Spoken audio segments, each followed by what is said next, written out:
Be enthusiastic. Enthusiasm can turn a non-sale into a sale. It can take a bad day and make it into a great day. Two people can take the exact same set of circumstances and have polar opposite opinions. One person can say the glass is half full. One person says the glass is half empty. Listen. Probably the most important thing. You don't know what you don't know. The amount of times that I've been in meetings and my colleagues have put their foots in their mouths, not understanding the room or the people in the room is, I can't even count. The amount of times that I've been in meetings listening and hearing something that I didn't know and then completely changing my pitch or my presentation or my messaging or even my own personal perspective. So listen, be the guy in the room or the girl in the room that does not say the most words but says the right words. Business is like chess. You always need to be thinking a few steps ahead. Right now I'm personally trying to sell advertising for the Ski Channel. We're doing meetings right and left. Most of the companies we're calling on have got 20 other things going on in their day, and probably the last thing they want to hear is, hey, you want to buy advertising on a new startup channel. Well, one thing that we've done to get around that is we have a quote at the beginning of every deck, and it says, if it didn't happen on television, it didn't happen. It's a provocative quote, works out great for us, but what really works well is as that screen dissolves and the author's name appears, you see Pope John Paul. So you have a room that's looking at this, why in the world is Pope John Paul commenting on television and an advocate for television? He should be probably the other way.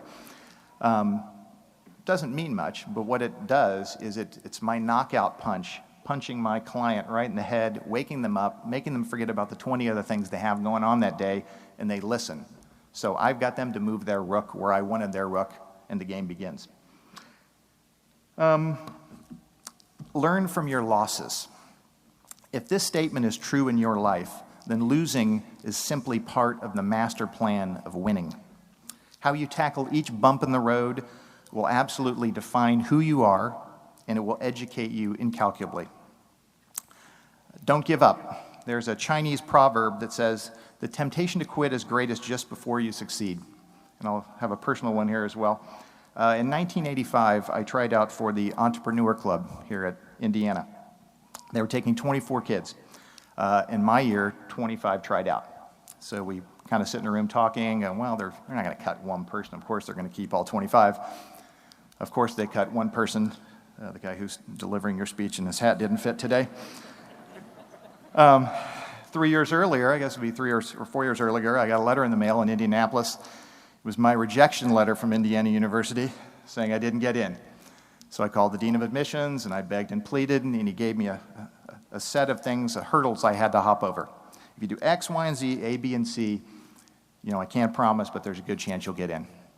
So I did every one of them. I over-delivered on every single thing, gift-wrapped it, here you go. Got rejected again.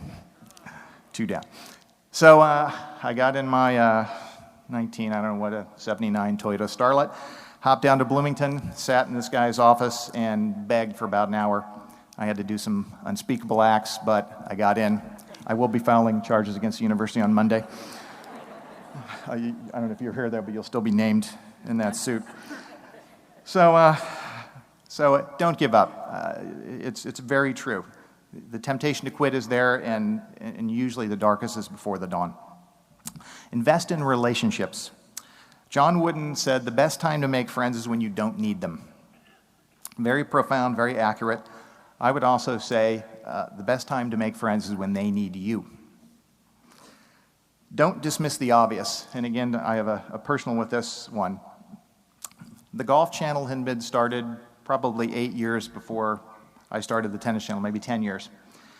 It was probably worth $2 billion at that point in time. It did not own one single major right. You could argue it was probably the single biggest home run in the history of television for a niche sport. Tennis is basically the exact same thing. Why in the world did somebody not start a tennis channel when the carbon copy was started and was enormously successful? The company who started the Golf Channel was IMG. They owned, in tennis, they owned the biggest tennis tournaments in the world. They owned the rights to all the Grand Slams, and they managed basically every player in the whole space. Why in the world would they not start a tennis channel if they've had enormous success? I couldn't tell you that to this day, But I was constantly telling myself, there must be some reason why you can't start a tennis channel. I did. It worked. And even sillier is, after a golf channel has been started, enormously successful, a tennis channel has been successful, why did nobody start a ski channel? For my last couple of years at the tennis channel, I was just scratching my head, reading the trades every day, waiting for, when is this going to come? It never did, so I did it again. But you'll be amazed. There's tons, it's a big world, it's filled with really smart people. They get in routines, they just do what they do, and they don't jump on opportunities. They don't jump on the obvious. So make sure you don't fall into that trap. You are entering the real world, in my opinion, at probably the best time in the history of business. You're going to be more prepared and more equipped than all the generations before you. You have been so lucky to get through an institution like this. You're the most prepared people in the whole world, probably in the history of our world. So good luck, safe travels. Thank you so much for having me here. I hope I get a lot of resumes, and God bless. Thank you.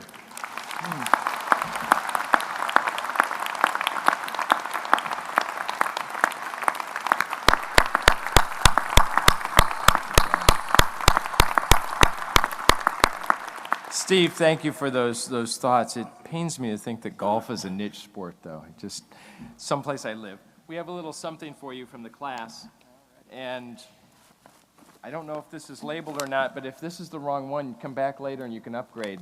But did you guys size it like you did the hat? I did. Yeah, we did. Steve, thank you again. Thanks so much. Thank you.